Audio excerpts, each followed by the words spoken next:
इस वक्त की बड़ी खबर, और आपको बताएं महाराष्ट्र की सियासत से जुड़ी ये खबर है। आपको बताएं बागी नेता एकनाथ शिंदे के साथ आ सकते हैं कुछ और विधायक। दादर से विधायक सदा सवर्णकर, कुर्ला विधायक मंगेश कुंडालकर गुवाहाटी पहुंचेंगे।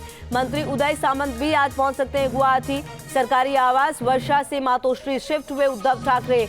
मातोश्री रवाना होने पर रास्ते में शिव सैनिकों ने सम्मान किया, समर्थन किया। जगह जगह उद्धव के समर्थन में नारेबाजी हुई। तो ये तस्वीरें उस वक्त की जब सरकारी आवास वर्षा छोड़कर अपने घर मातोश्री की तरफ जा रहे थे। यहाँ पर सम्मान करते हुए, फूल बरसाते हुए जो शिव सैनिक है वो नजर आए, समर्थन करते हुए नजर आए।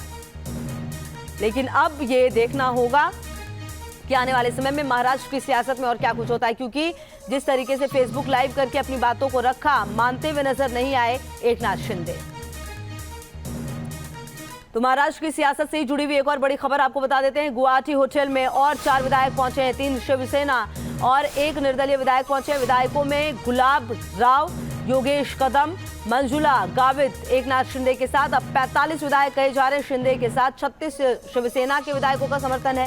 शिवसेना का एक और विधायक टूटा है। विधायक मंगेश कुंडालकर भी गुवाहाटी जाएंगे। 3 और विधायक गुवाहाटी जा सकते हैं। तो धीरे धीरे देखिए एकनाथ शिंदे की ताकत में और इजाफा होता हुआ नजर आ रहा है। और जो महाराष्ट्र का संकट है वो फिलहाल उद्धव ठाकरे के लिए,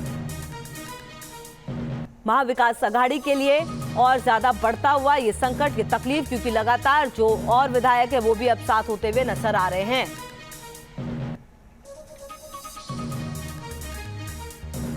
तो महाराष्ट्र की सियासत गरमाई हुई है। एकनाथ शिंदे की लामबंदी शिवसेना और खासकर उद्धव ठाकरे के लिए ऐसा चक्रव्यूह बन गई जिससे निकलना एक बड़ी चुनौती है। इन सब के बीच दिन भर बयानों, कयासों और सियासी बैठकों का दौर जारी रहा। महाराष्ट्र के सत्ता संघर्ष का केंद्र सूरत से खिसक कर गुवाहाटी पहुंच गया। एकनाथ शिंदे जहां अपने 46 विधायकों के होने का दावा कर रहे हैं, वहीं दूसरी तरफ संजय राउत विधानसभा भंग होने के संकेत दे चुके हैं। तो वहीं शाम को फेसबुक लाइव करके उद्धव ठाकरे ने अपनी सत्ता बचाने के लिए आखिरी इमोशनल दांव चल दिया है।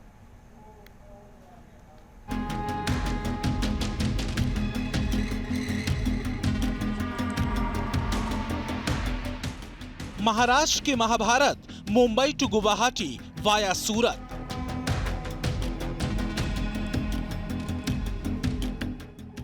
एकनाथ का विद्रोह, उद्धव की बेबसी, चूक गई संजय दृष्टि।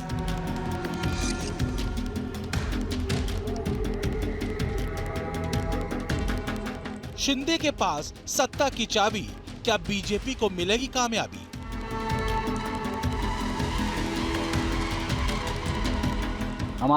हमारा डायलॉग चल रहा है। आज सुबह भी मेरी एकनाथ शिंदे जी से बातचीत चल रही थी।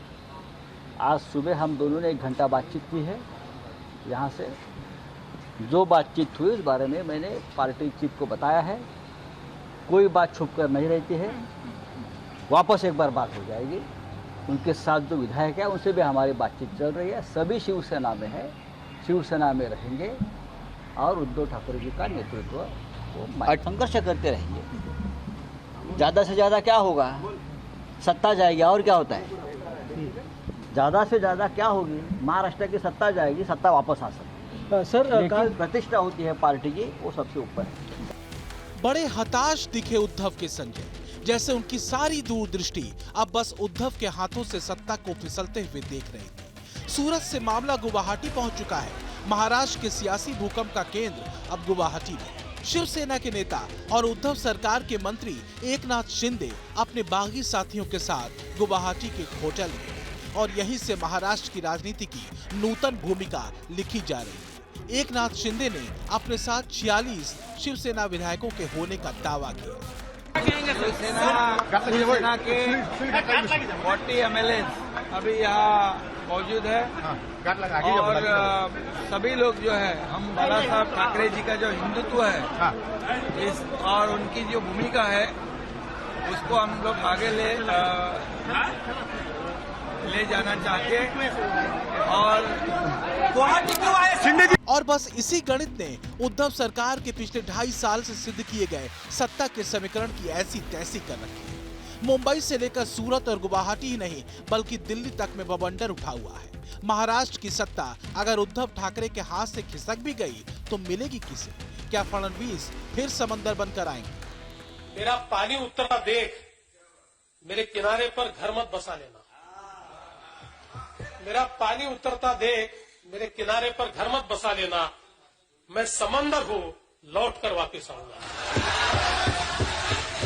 शिंदे की गहरी चाल से ऐसा बवंडर उठा कि अघाड़ी की दूसरी पार्टियों एनसीपी और कांग्रेस में भी हलचल मच गई। सबसे ज्यादा घबराई कांग्रेस कि कहीं ऐसा न हो कि नए सियासी तूफान में उसके विधायक भी घर का रास्ता भटक जाए। लिहाजा फौरन आलाकमान ने कमलनाथ को मुंबई भेजा ताकि कांग्रेसी विधायक सधे रहें। दिन भर की हलचल ये रही कि कमलनाथ ने कांग्रेसी विधायकों के साथ बैठक की। शरद पवार के घर पर भी एनसीपी विधायकों की बैठक चली तो उद्धव ठाकरे ने भी शिवसेना के विधायकों संग बैठक की। ये जो सौदे की राजनीति है जिसका देश में आज उपयोग किया जा रहा है, झारखंड में देखें, मध्य प्रदेश का उदाहरण आप जानते हैं, पैसा और पोस्ट की राजनीति है। ये हमारे संविधान के विपरीत है जी। और ये राजनीति की शुरुआत आगे के लिए बहुत खतरे की बात है। हमें शिवसेना को अपने आप तय करना है, वो अपने विधायकों से कैसे बात करेंगे।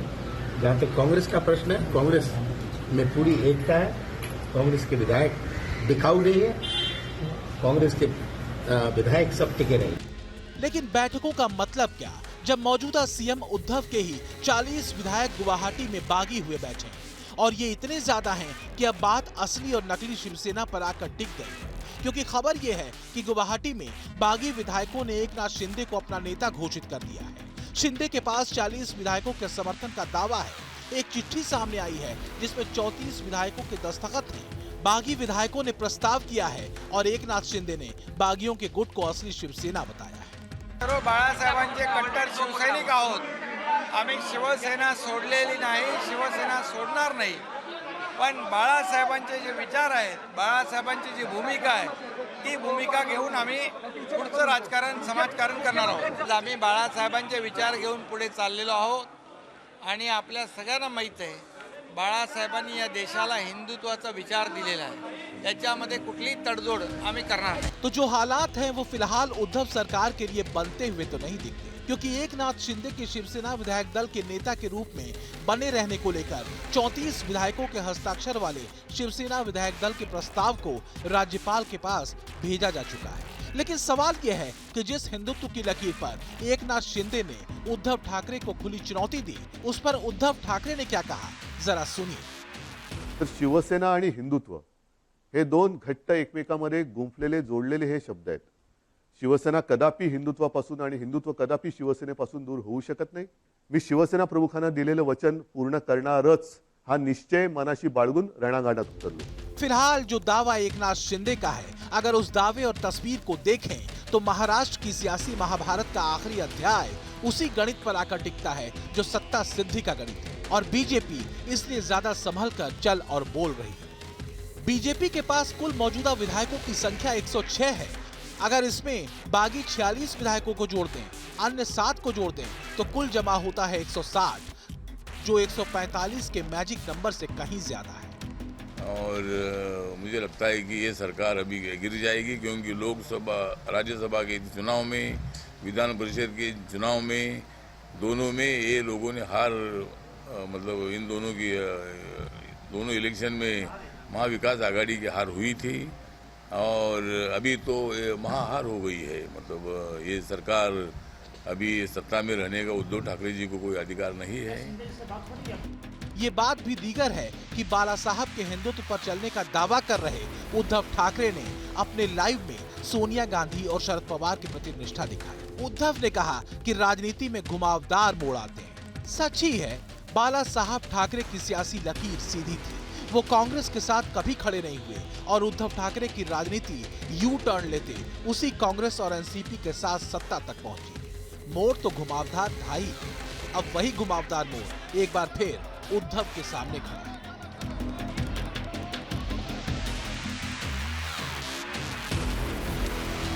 TV news nation.